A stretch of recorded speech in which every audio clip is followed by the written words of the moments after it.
Boa noite, pessoal. Boa noite. Sejam todos muito bem-vindos. Eu gostaria de ver com vocês, transmitir aí, a partir do dia de hoje, algumas informações. E a primeira pergunta que eu quero te fazer: por que você está aqui? Você sabe? A resposta está aí neste texto. Porque, ao invés de receber herança, seu filho vai ser rebaixado de classe social. Se você não souber o que eu tenho para te mostrar aqui hoje, é uma verdade. Muito bem. Primeira coisa que eu tenho para te dizer é que não precisa ser assim. Não é necessário que seu filho passe pelo pesadelo do inventário para receber tudo aquilo que você trabalhou duramente para deixar para ele. E então, no dia de hoje, nós vamos conversar com você, nós vamos trazer para você algumas noções a respeito de uma solução lícita, muito interessante e que até os dias atuais ela só privilegiava a classe dos bilionários. Por quê? Porque eram pessoas que tinham acesso a grandes bancas de advogado ou que conheciam essa solução no exterior, que ela já é bastante antiga, mas a grande maioria da família brasileira não tinha acesso a esta solução. Mas cansados de ver essa situação acontecer, então nós decidimos falar um pouco, ajudar a difundir essa solução para que mais pessoas possam evitar que seus filhos passem pelo inventário. A primeira pergunta que você poderia me fazer: bom, você mesmo está dizendo que até hoje essa solução foi utilizada apenas para bilionários. Então, para nós sabermos se você não está aqui perdendo seu tempo, se o que eu tenho a dizer te interessa, eu gostaria de te fazer algumas perguntas. Primeira pergunta: você tem filhos? Segunda pergunta: você tem patrimônio? Terceira: como foi a conquista desse patrimônio? Caiu do céu ou você trabalhou, lutou duramente para conquistar? Quantas vezes você, pai ou mãe, privou-se da companhia dos seus filhos, trabalhou até mais tarde, ou de final de semana, ou foi obrigado a fazer uma viagem para poder cumprir essas tarefas dentro dessa missão que você enxergava, que era a de formar um patrimônio que garantisse uma segurança aos seus filhos? Você acha justo? Você concorda que tudo isso que você formou, que todo esse patrimônio que você a duras penas conquistou, não chegue às mãos do seu filho exatamente quando você já não mais estiver aqui? Você concorda que isso fique em despesas de cartório, em impostos, em altos honorários de advogado, porque se você tiver que passar pelo inventário, os honorários no inventário eles são muito altos, há uma tabela da OAB que tem que ser respeitada, há mínimos a serem cobrados, e esses valores são sempre altos. Mais à frente eu vou te mostrar uma tabela e você vai poder entender direitinho o que isso significa. Bom, se você respondeu que sim a pelo menos 3 dessas perguntas que eu fiz para você, eu tenho certeza que o que nós temos a dizer aqui hoje te interessa muito. Você realmente precisa dessas informações. Então, a nossa missão é te informar. Na noite de hoje, espero que a gente consiga isso. Bom, você já deve ter visto aí alguns vídeos nossos, o pessoal está participando de grupos de WhatsApp, enfim. Mas eu vou fazer uma rápida apresentação, apenas o necessário para que a gente possa iniciar o conteúdo aqui que estamos propondo. Bom, eu sou Sueli Margonato, sou advogada, tenho atuação na área tributária e especialização na área de proteção do patrimônio da família. Eu faço parte da Margonato e Garcia e, juntamente com o Dr. Baltazar Garcia, também advogado, contador e com uma larga experiência nessa área do direito e também especialização em proteção do patrimônio da família. Então, juntos, depois aí de trabalhar muito e de acompanhar algumas situações tristes de inventário, nós entendemos que era muito mais enriquecedor para nós, era muito mais gratificante trabalhar com as famílias num momento de vida, de saúde, em que ainda estão todos juntos e que podem planejar o seu futuro, planejar o futuro do patrimônio da família, de maneira que os seus filhos não tenham que passar pelo inventário. Há uma antecipação dessa divisão, dessa transmissão, que só viria com o inventário para o momento presente, mas numa situação de muito maior conforto, em que você terá possibilidade de administrar toda essa mudança, de dimensionar as despesas dentro da sua realidade. É isso que o sistema apresenta.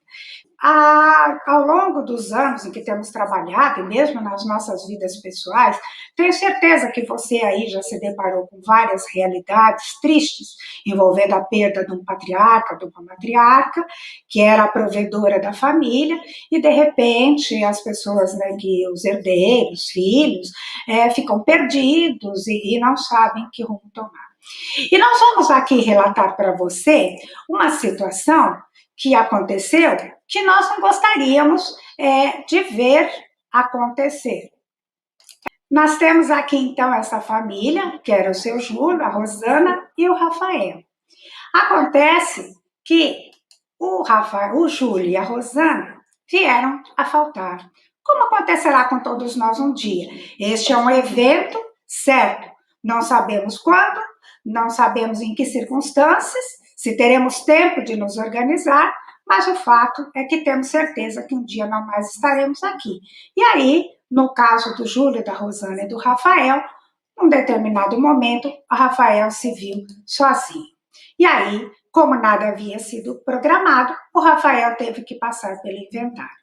E aí começou o seu martírio, que eu vou mostrar aqui para vocês.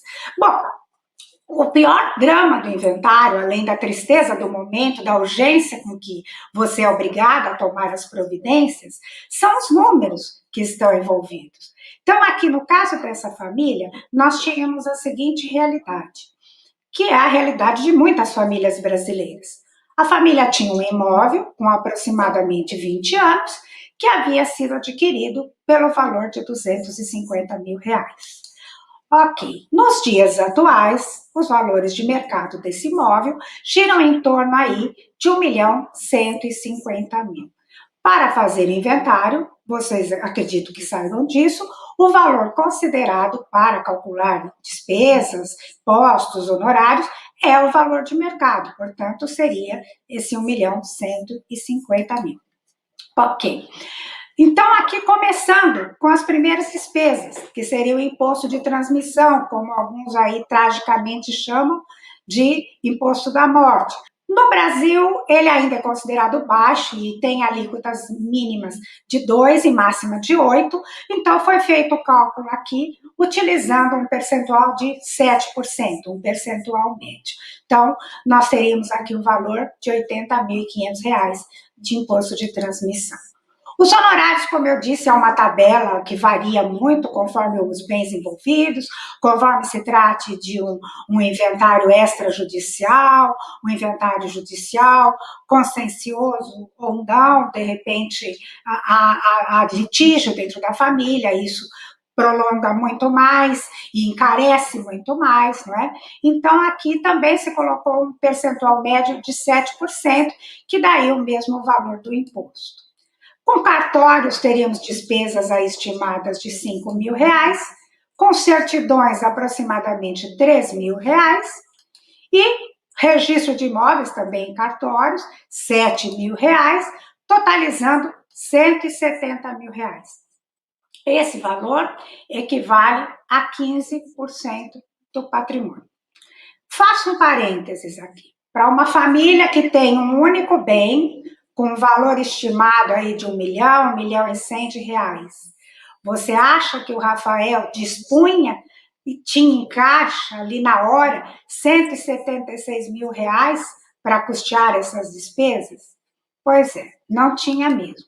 E aí, qual é a solução? A solução é vender o imóvel com deságio, porque a propriedade ainda não é dele, esse imóvel ainda não está livre. Para vender mais ou menos às pressas, ele vai enfrentar as questões de mercado, ele não vai conseguir uma condição favorável. Então, nós calculamos aqui um deságio de 20%. Então, esse imóvel que poderia alcançar até 1.150.000, está sendo estimado aqui que ele seria vendido por R$ 920.000.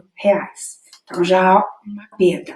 Sobre o valor desta venda, incidiria 15% de imposto de renda a título de ganho de capital, que seria aqui calculado sobre este valor, menos o valor da aquisição, lá, o custo histórico, que era de R$ 250.000.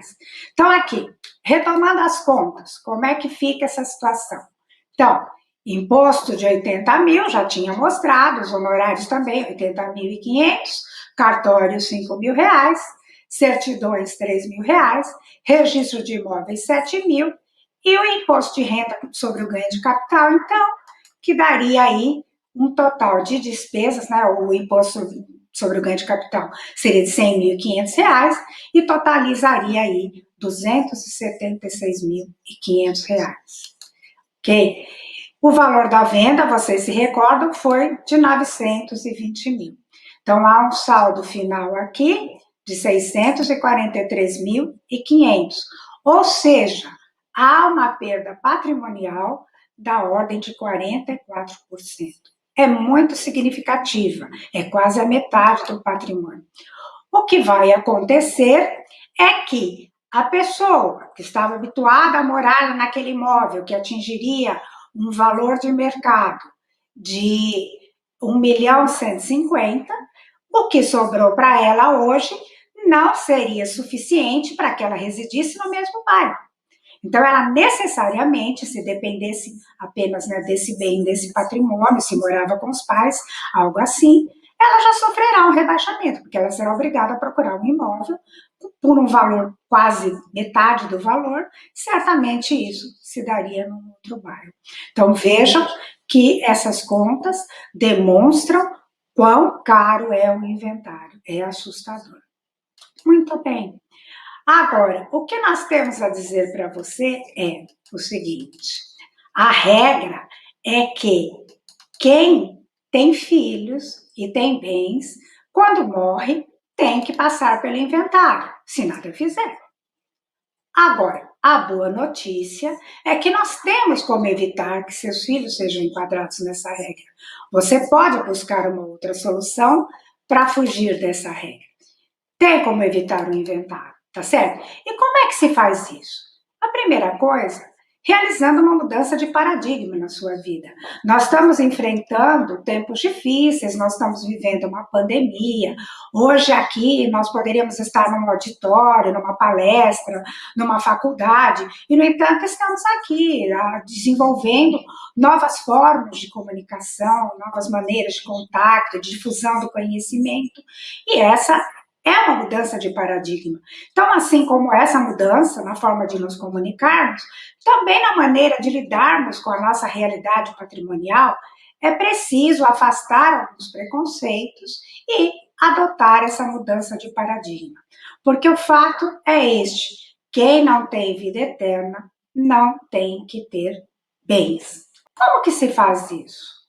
Como que eu tenho aí meu patrimônio, eu tenho imóveis, eu tenho veículos, eu sou sócio de uma empresa, eu tenho outras atividades. Como que eu faço para adotar esse sistema? Como é que eu faço para buscar essa solução? Como eu faço para não ter bens em meu nome? Bom, você deve saber, a pessoa física, pelo Código Civil, ela nasce e morre num momento em que não sabemos qual será. O que temos certeza é que no momento que a pessoa física, a pessoa natural vier a falecer, se ela tiver deixado bens, necessariamente haverá um processo de inventário, que será um levantamento de todos esses bens para poder entregar aos sucessores. No caso, se houverem herdeiros, filhos, respeitando a essas regras de sucessão que estão previstas no nosso Código Civil, né? Na maioria das vezes, para as famílias que têm filhos, isso seguirá para os filhos. Tá certo, mas então eu te pergunto, Sueli, mas se os bens não estiverem no meu nome, onde eles ficariam? E aí é que nós temos essa resposta. Os bens devem ficar numa pessoa que não morre. A pessoa que não morre é a pessoa jurídica. É uma ficção do direito, é uma criação, digamos assim, que foi emprestada para atribuir personalidade a um ente abstrato que coliga bens e interesses e atividades, certo? E a pessoa jurídica, ela morrerá, aspas, no dia em que aqueles instituidores decidirem que não há mais sentido para que ela exista. Mas, se nada for feito, ela perdurará para sempre. Então, através desse modelo, é muito interessante que as famílias podem criar um legado para as futuras gerações. Então, você vai ter uma empresa com a cara da família Silva, com a cara da família Sampaio, com a cara da família Bonetti, enfim, cada família terá a possibilidade de criar um sistema que se adeque à sua realidade, ao porte do seu patrimônio. Então, será mais ou menos complexa, conforme a realidade do patrimônio, e também conforme a realidade familiar, se tem filhos, se são casados, o regime do casamento, se há atividades econômicas, e especialmente se há atividades econômicas, é um bom modelo para se perpetuar os negócios da família, para se preservar que essas atividades continuem em família. Aí está escrito aí, mas como se faz isso? Por meio de uma empresa que não faz nada? Mas, Sueli, existe uma empresa que não faz nada? Aqui, mais uma vez, nós temos uma ficção. Esse sistema que nós vamos falar sobre ele, depois o doutor Baltazar também vai acrescentar alguns pontos, ele surgiu há muito tempo atrás na Inglaterra e no continente europeu e nos Estados Unidos, Japão, ele é muito utilizado há muito tempo e no Brasil nós podemos falar sobre ele desde a lei das SAs, que é de 1976. Então, também não é exatamente uma novidade. É como já dissemos, ele é um sistema conhecido, pouco divulgado, de conhecimento apenas de quem tinha uma grande assessoria por bancas com muita experiência nessas áreas. Tá bom, então, mas como que há uma empresa que não faz nada? Isso é possível? Isso é lícito? Sim, a lei das SAs prevê a criação de empresas, que nós chamamos de empresas de participação, e essas empresas de participação, a finalidade delas é participar de outras empresas, então é lícito. E isso, somado, utilizado no planejamento sucessório, ele se torna muito útil para rearranjar, para organizar e passar o patrimônio da família para as gerações seguintes. Então, como é que se faz isso? Bom, então aqui, como eu disse, nós temos uma pessoa que será o instituidor e aqui a empresa, ok? Esta empresa que nós vamos criar, nós costumamos dizer que ela será uma empresa cofre. O que significa isso? Ela irá guardar os bens da família. Então, aqueles imóveis, aqueles bens que você tem, ao invés de ficarem na pessoa física, na propriedade da pessoa física, que um dia irá perecer e exigir necessariamente a realização de um inventário, ela irá passar para uma empresa que, como está aí vendo o formato, é um cofre, que ele irá abrigar esse patrimônio para permitir que os bens fiquem ali guardados. Então, o que vai acontecer? Esses bens, então, entrarão na empresa e sairão na forma de cotas sociais, e essas cotas, então, serão repassadas para os herdeiros, ok? Bom, vocês lembram do inventário, né? O inventário, ele tinha aquele montante de despesas que nós apresentamos para vocês. Então, aqui no final, nós chegamos em R$ 276.500, considerando ainda a perda do valor de venda do bem. Se nós compararmos com esse sistema que nós estamos propondo para vocês, qual seria a realidade em termos de números? Bom, primeiro, o imposto, ele vai ser calculado, aqui acho que está um pouquinho pequeno para enxergar, mas o imposto nesse sistema, ele é calculado sobre o valor original do bem. É aquele valor que vai estar lá no seu imposto de renda. Quando você fizer o ingresso, a integralização desse bem imóvel para a empresa, o valor a ser considerado será aquele valor histórico, portanto, R$250 mil, e não o valor de mercado. Portanto, aqui a diferença já é bastante grande. Aqui também nós temos uma estimativa de honorários para a constituição de todo esse sistema. Aqui foi estimado um valor aproximado de R$25 mil. A vantagem é que não há uma tabela para que se fixe esse valor, o que possibilita que o profissional combine com a família a melhor maneira de fixar esse valor, e às vezes até pode parcelar. O fato é, isso não está acontecendo no momento da perda, isso está acontecendo no momento de vida, no momento em que a família decidiu para si adotar essa solução, e assim ela vai poder, dentro da sua realidade, viabilizar essa contratação e estabelecer esse sistema para si. Bom, não há despesas de cartório, também não há despesas com certidões, ok?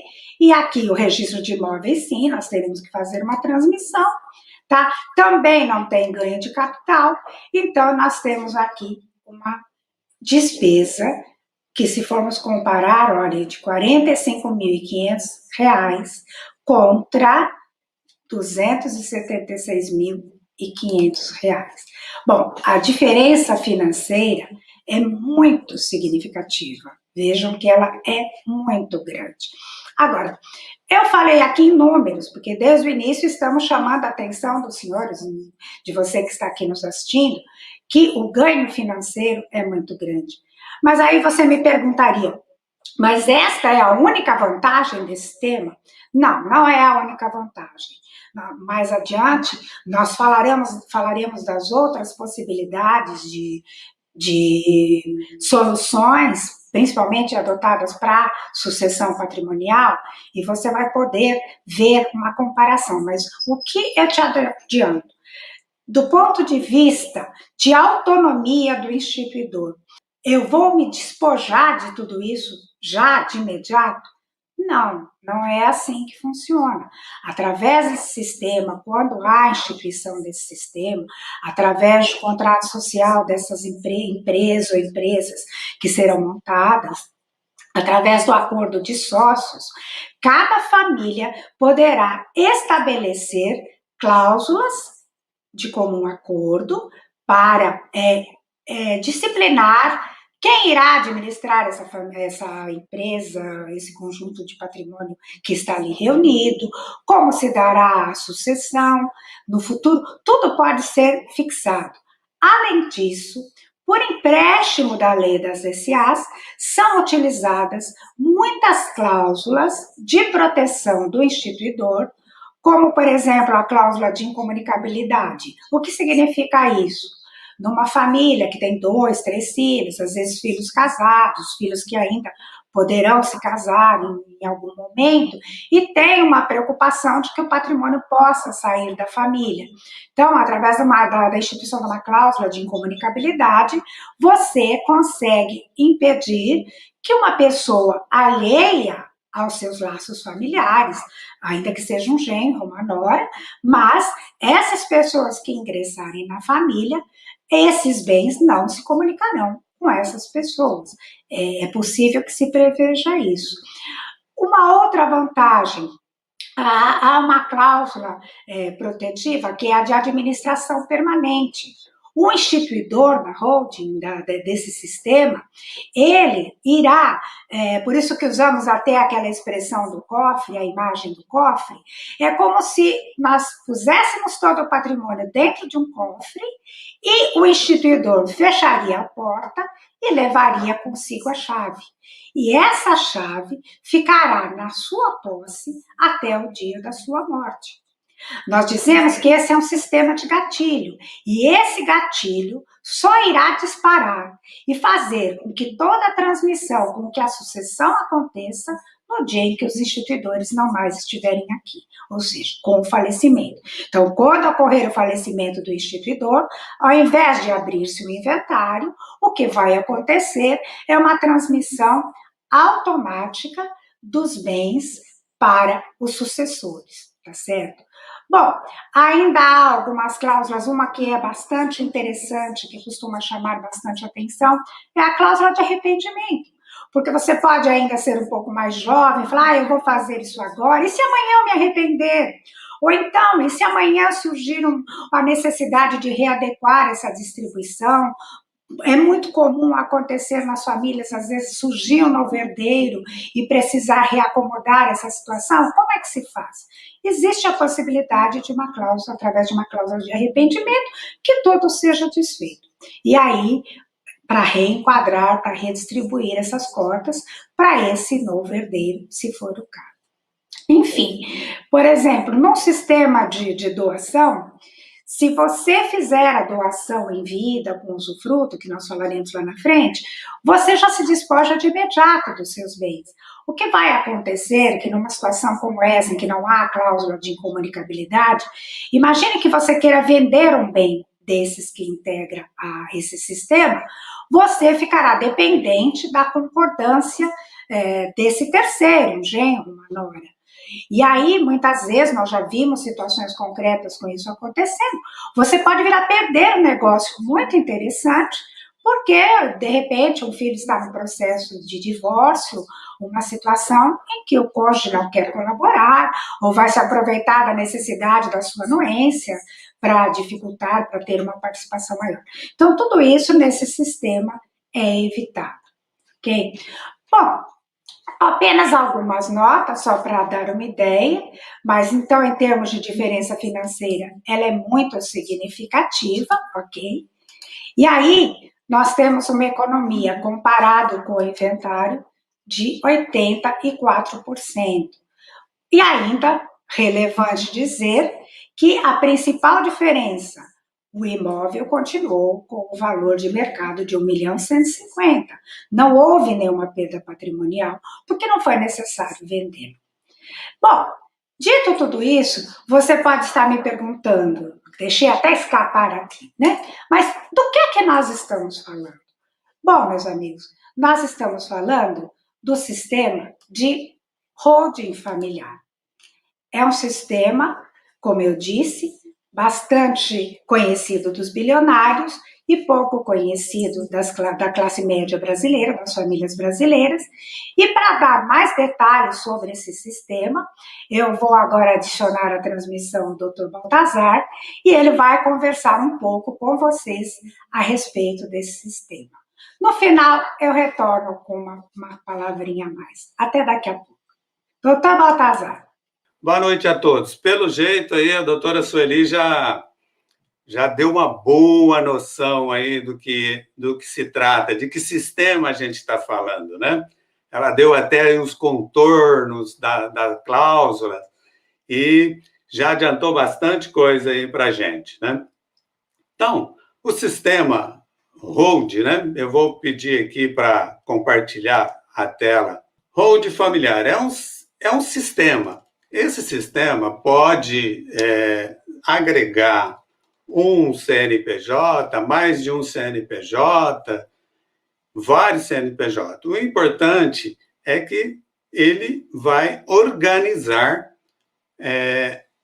todo o patrimônio de forma com aquelas cláusulas que a doutora Sueli já falou já há bastante tempo. É uma empresa?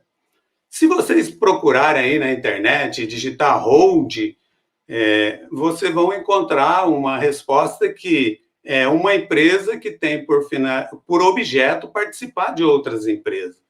Mas aqui a gente não está se falando disso, a gente está falando de um sistema, né? Um sistema que a gente vem denominando de holding, né? Funciona mesmo? Funciona. É lícito? A doutora Sueli já até reforçou isso, que é lícito. E vocês podem estar me perguntando, né? Quem tem um sistema desse? Olha, até esse momento, quem tinha, geralmente, são os bilionários. Vocês já sabem, né? Nem precisa escolher Norberto Odebrecht, né? Da construtora Norberto Odebrecht, esse que tinha um patrimônio de 14 bilhões, a gente nem viu problema nenhum aí com o inventário, né? Se tivesse que ter um inventário de um patrimônio de 14 bilhões, teria pago 1 bilhão 120 milhões de imposto. Ele, com a Rode, ele já solucionou isso aí. Outro, também bastante conhecido, Antônio Hermílio de Moraes, do grupo de Votorantim, que tinha um patrimônio de 15,5 bilhões. Se tivesse inventário, estaria pagando 1,240 bilhões de imposto. Roberto Marinho, do Grupo Globo, né? 30 bilhões de patrimônio. Se tivesse um inventário, seria de 2,4 bilhões. Né?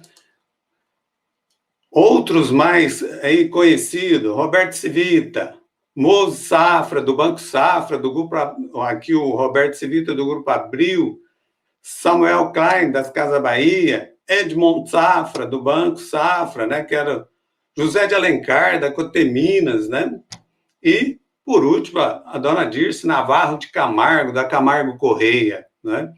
Percebam que todo esse pessoal tinha um sistema de hold para organizar a sua sucessão e proteger o patrimônio. São homens e mulheres de negócio que utilizaram desse sistema para fazer com que organizasse a sua sucessão patrimonial e ainda protegesse o seu patrimônio de forma bem.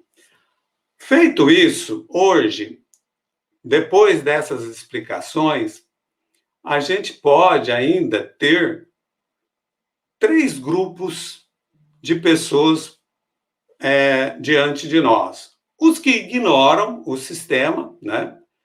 E esses que ignoram o sistema, qual é a solução que eles vão tentar buscar? Porque eles não conhecem o sistema. Então, eles vão buscar testamento, que é uma das piores coisas do mundo. Tem limitações para você dispor dos bens, para você testar os bens, né? Então, você tem ali o respeito absoluto para fazer o testamento só da parte dispositiva. Você ainda vai precisar do judiciário para resolver esse problema, sujeito a impugnações, né, de decretação de nulidade e tudo isso. A doutora Sueli já falou um pouco disso, né? Então, o testamento seria só uma forma muito residual para poder usar isso. Doação. Se você fizer doação, você vai perder totalmente o controle dos seus bens, né? Você vai doar e pronto, já são dos seus filhos. Seus filhos podem, mesmo que você vá lá e faz uma doação com reserva de usufruto, eles podem, inclusive, vender, desde que quem comprar aceitar esperar exaurir o usufruto, pode até vender. Seguro de vida, né? Aí você pode estar pensando assim, essas pessoas que ignoram esse sistema podem estar pensando assim, olha, se eu fizer um seguro de vida, meus filhos vão ter dinheiro para fazer. Eu lhe garanto que o prêmio de um seguro de vida desse vai consumir uma soma vultosa de dinheiro. A não ser que você seja bastante jovem, aí na faixa dos 39, né, 40 anos. Hoje, o pessoal com essa idade, às vezes nem filhos têm, né? Estão começando aí, em termos de formação de família, ter os filhos no início de 30 anos. Aí você vai ter um prêmio menor. Mas quanto tempo você vai pagar? Quantos anos você vai estar pagando para que teus filhos tenha dinheiro para enfrentar um inventário, no caso de ser com o seu falecimento, né? Então, o segundo grupo são os procrastinadores. Olha, e para esses a gente tem umas notícias não muito boas. Olha, sem contar, vou contar um caso aqui. Nós atendemos aqui no escritório uma família que tinha um patrimônio muito bom, assim, bastante relevante, e o patriarca dessa família tinha apenas 62 anos. Quando os filhos falavam para ele assim, vamos fazer um planejamento sucessório aí, vamos organizar, montar um sistema de hold, pai. Vocês estão querendo me matar, já imagino, você já está pensando na minha morte, eu não vou fazer jamais isso, né? Como que eu vou fazer isso? Eu não quero fazer isso, não. Eu vou transferir meus bens? Provavelmente ele fazia parte daquele primeiro grupo. Ele não conhecia, ele ignorava o sistema, ou não foi atrás, não foi muito bem orientado, né? Então, para esses procrastinadores que ficam adiando esse momento, né? O que aconteceu com esse patriarca? Um dia ele estava numa fazenda, ele tinha fazenda pelo Brasil todos, aí no estado de Goiás, ele estava numa fazenda e sofreu um infarto fulminante. Isso ocorreu há 8 anos. Teve aquele desgaste do inventário que todo mundo conhece, as famílias, né? Começa a entrar outras pessoas que, junto com os filhos, vai dificultando, não entra num acordo, e esse inventário está rolando há 8 anos, e eles até hoje não conseguiram botar a mão efetivamente no patrimônio. Ainda esse patrimônio está em condomínio, né? Ninguém tem ainda a partilha efetiva disso. Então, para quem está nessa situação, quem tem seus bens e já tem conhecimento disso, não adie. Nós estamos passando num momento muito crítico hoje, né? Em todo o mundo, não é só no Brasil, né? A pandemia está aí, né? E a gente nem sabe o que vai acontecer com a gente amanhã. E, além disso, nós temos uma espada sobre a cabeça, que é: o imposto vai aumentar, né? E o que fazer diante, né, da certeza do imposto sobre a herança que vai aumentar? Tem uma frase de Benjamin Franklin que encaixa bem nesse modelo aqui, né? Nada é mais certo neste mundo do que a morte e os impostos. Então, com certeza, vai tempo, menos tempo, isso vai acontecer. E por quê? Hoje, por exemplo, o ITCMD é um imposto de âmbito estadual, né? Cobra, todos os estados cobram. E a sua alíquota, quem tem competência para fixar a sua alíquota é o Senado Federal por resolução, né? Está lá previsto no artigo 155, parágrafo 1º, inciso 4º. O imposto previsto nesse inciso terá suas alíquotas máximas fixadas pelo Senado. Atualmente, vigem a Resolução 9 de 1982, que estabelece um limite mínimo de 2% e um máximo de 8%. Olha, esse pessoal que fica adiando, veja bem, hoje o mínimo é 2% e o máximo 8%. A maioria dos estados já está com a alíquota máxima de 8%. O estado de São Paulo está com 4%. Mas já existe um projeto de lei na Assembleia Legislativa Paulista para elevar essa alíquota ao limite máximo. Não bastasse isso, né? Tem uma proposta do CONFAZ, que é o Conselho de Política Fazendária, né, que agrega todos os estados, todos os secretários de fazenda dos estados, que pede para o Senado mudar, editar uma nova resolução ampliando de 8% para 20%. Então, isso está lá, está guardadinho lá. Aí, eu tenho uma pergunta para fazer para vocês. Me digam para mim aí, né, no chat.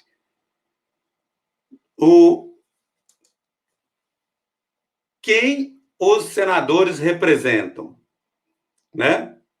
Os senadores representam os estados, né? E vocês acham que os estados estão precisando de dinheiro, né? E para aprovar uma nova resolução, basta a maioria simples. Dos 81 senadores, precisa apenas de 41 presentes e 21 votarem a favor. Isso pode ser majorado para 20% da noite para o dia. Isso através de resolução do Senado. Mas calma aí, ainda tem mais coisa. E tem um outro detalhe. Para aumentar, existe um argumento muito fácil. Sabe qual é esse argumento? O Brasil é um dos países que menos tributa herança no mundo. Nós temos o imposto sobre consumo, aí que a gente paga, todo mundo fala em carga tributária, mas em termos de herança, é o que menos tributa no mundo. Dos 37 países que fazem parte da OCDE, que é a Organização para a Cooperação e Desenvolvimento Econômico, 24 deles têm alíquota superiores a 50%. Veja. Vamos lá. Olha, eu trouxe uma tabela aqui para vocês terem uma ideia de no mundo. Isso é mais um argumento para se tributar, né? Para aumentar a alíquota aqui no Brasil. A França, por exemplo, tem um imposto sobre herança de 60%. O Japão, 55%. A Alemanha, 50%. A Suíça, 50%. Inglaterra, 40%. Estados Unidos, 40%. Chile, 25%. Brasil, hoje, 8%. Estão vendo como é fácil arrumar argumento para tributar? Ainda tem mais. Qual que é o segundo argumento fácil? O imposto sobre herança é um tributo que penaliza só os mais aquinhoados, ou seja, só os mais ricos. Isso não é verdade, mas eles usam isso. Todo mundo que tiver, por exemplo, no estado de São Paulo, um imóvel de valor acima de R$73 mil, se for obrigado a fazer o inventário, vai pagar ITCMD. Isso no estado de São Paulo, né? Porque a isenção é até 72, é 2.500 o FESP, dá 72 e qualquer coisa, 72 mil. E não é só isso. Existe também uma proposta do senador Cid Gomes e mais uma PEC. Essa PEC, que tem o número aí 96 de 2015, ela traz os contornos de um adicional sobre o imposto sobre herança, né, sobre o ITCMD, que pode chegar, isso vai ser um tributo federal, e que vai chegar muito próximo a 47% a alíquota. Então, todo aquele que estiver adiando a sua hold aí, corra que ainda dá tempo, né? Talvez o ano que vem não dê mais, né? Quando isso vai acontecer? Só Deus sabe. Pode ser hoje, pode ser amanhã, qualquer momento. Basta esses projetos que estão tramitando no Congresso Nacional, na Assembleia Legislativa dos Estados, ter sido pautado e votado. Acontecendo isso, nós teremos, com certeza, aí uma majoração de alíquota gigantesca e um custo muito grande. Então, quem está dentro desse grupo de procrastinadores, gente, olha, pense. É um ato de amor. Você vai estar tirando um problema dos seus filhos, que hoje não é problema nem seu, né? Que está aqui, né? Nos ouvindo, nos assistindo, mas no futuro terá um problema para o seu filho. Pense nisso, tá? Não pensar nisso, contudo, em ter um planejamento sucessório, é no mínimo egoísmo.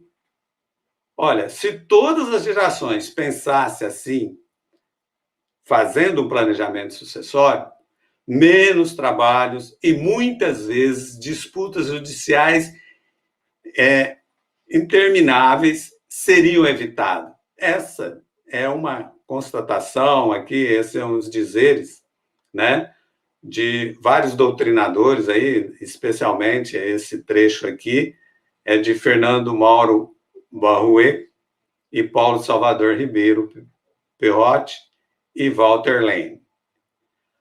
Gente, agora tem o terceiro grupo.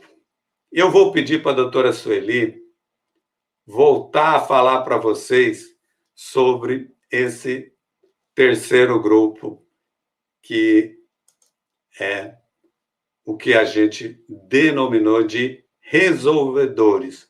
Obrigado pela atenção agora e a doutora Sueli dará sequência. Devolvo a palavra para a doutora Sueli.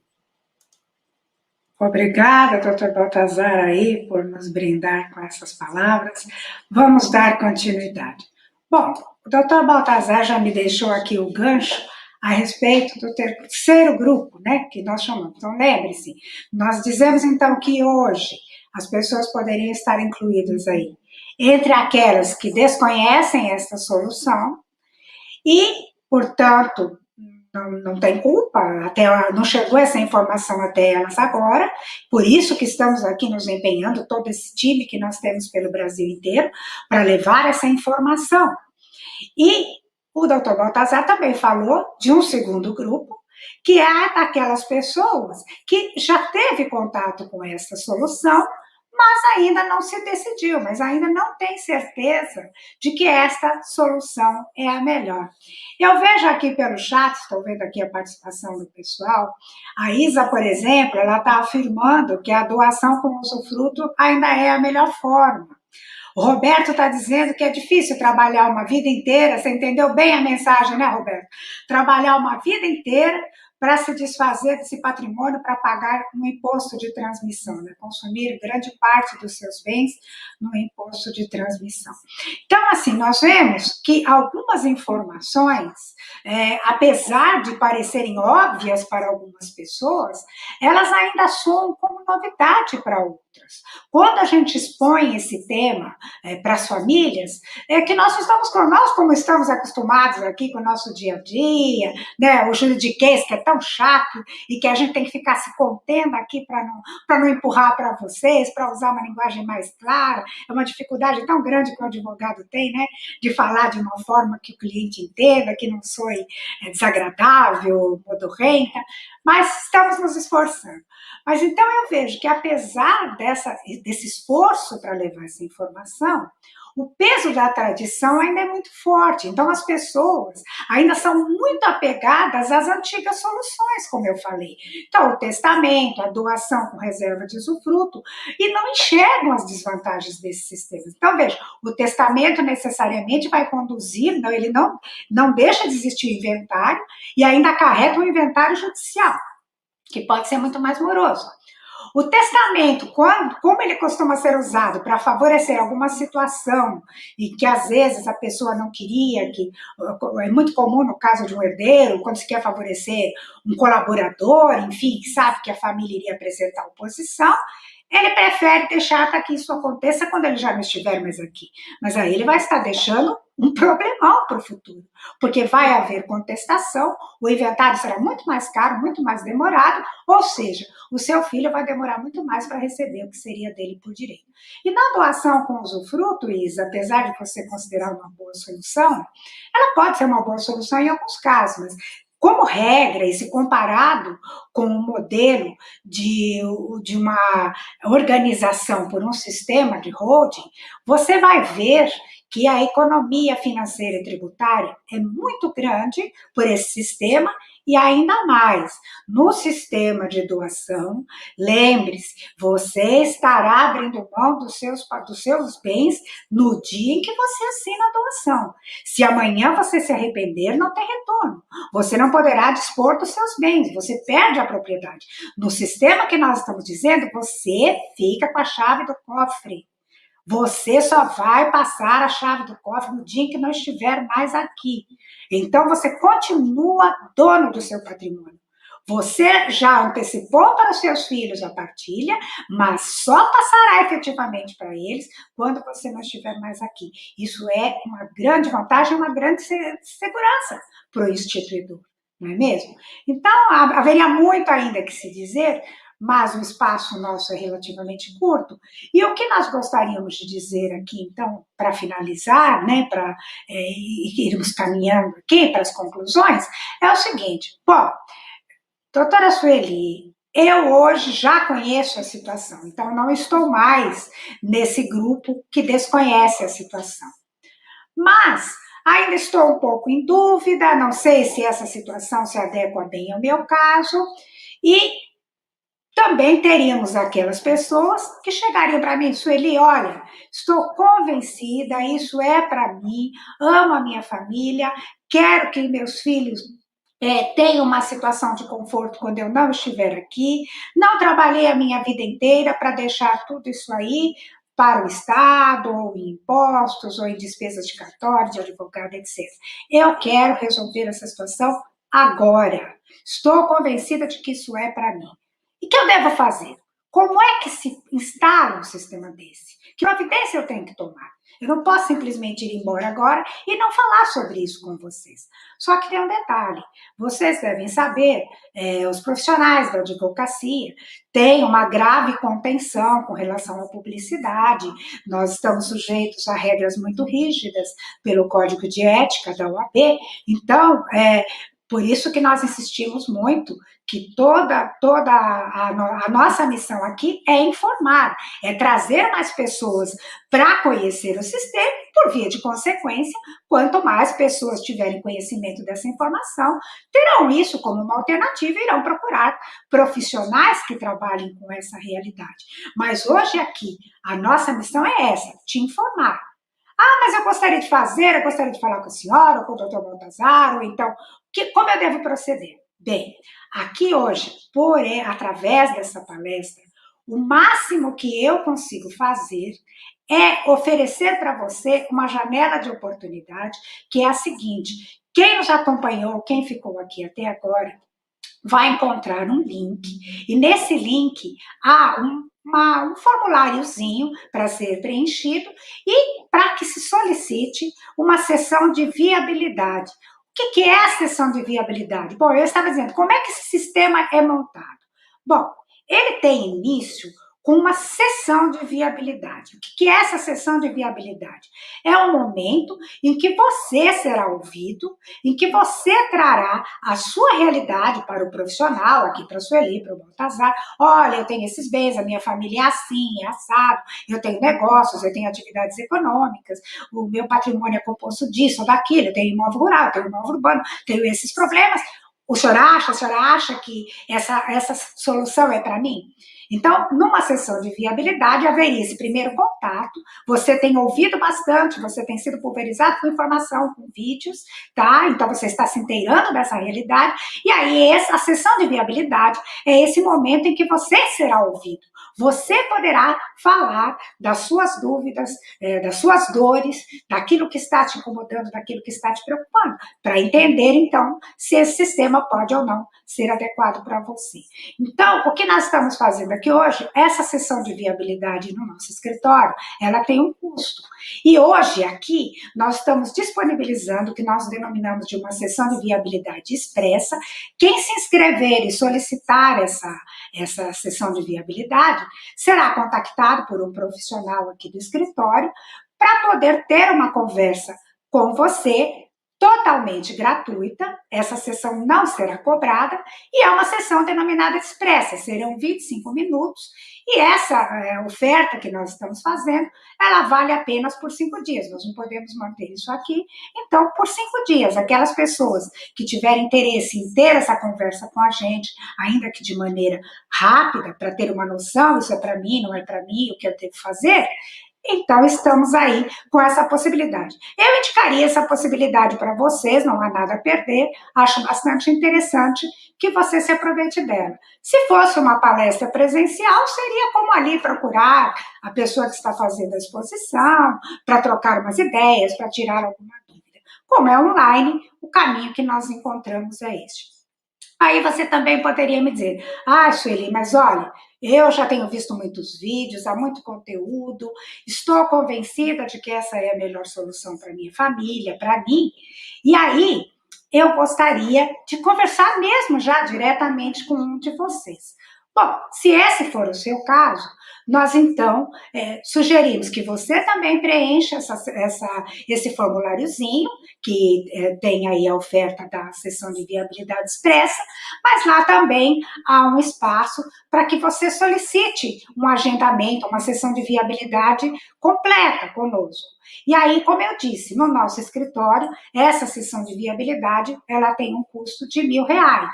Hoje, para o pessoal que está aqui nos prestigiando, que está nos acompanhando, ela será mantida por R$600 por apenas 5 dias, da mesma maneira que era a viabilidade expressa, essa sessão paga vai ser mantida uma oferta por R$600, é um valor bem econômico comparado com o valor que normalmente é cobrado dos clientes que nos procuram aqui por outros caminhos.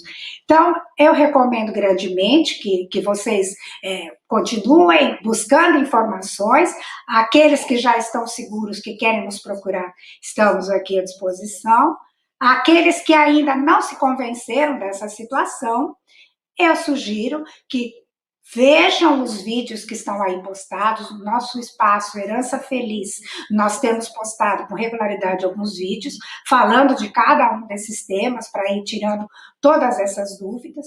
E há aí uma série de material de muito boa qualidade disponível gratuitamente na internet.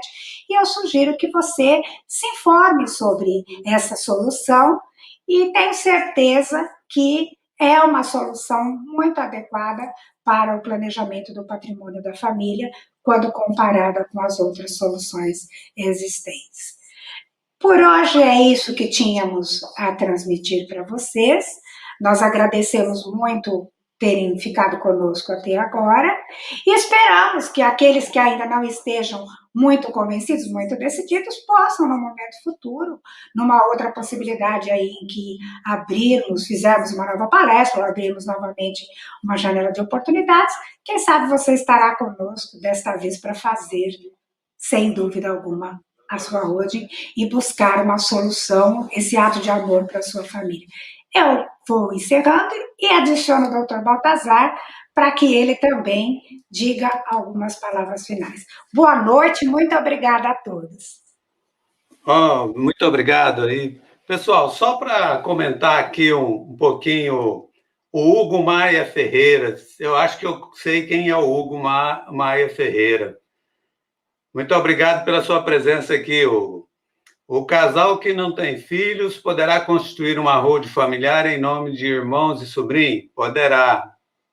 Pessoal, muito obrigado mais uma vez. Um forte abraço a todos. Fique com Deus e até uma próxima. E não deixe de visitar o nosso canal lá, Herança Feliz, lá no YouTube. Tem várias informações sobre todas cláusulas que a gente comenta. Você tem muita informação sobre holding lá. Um forte abraço a todos e muito obrigado.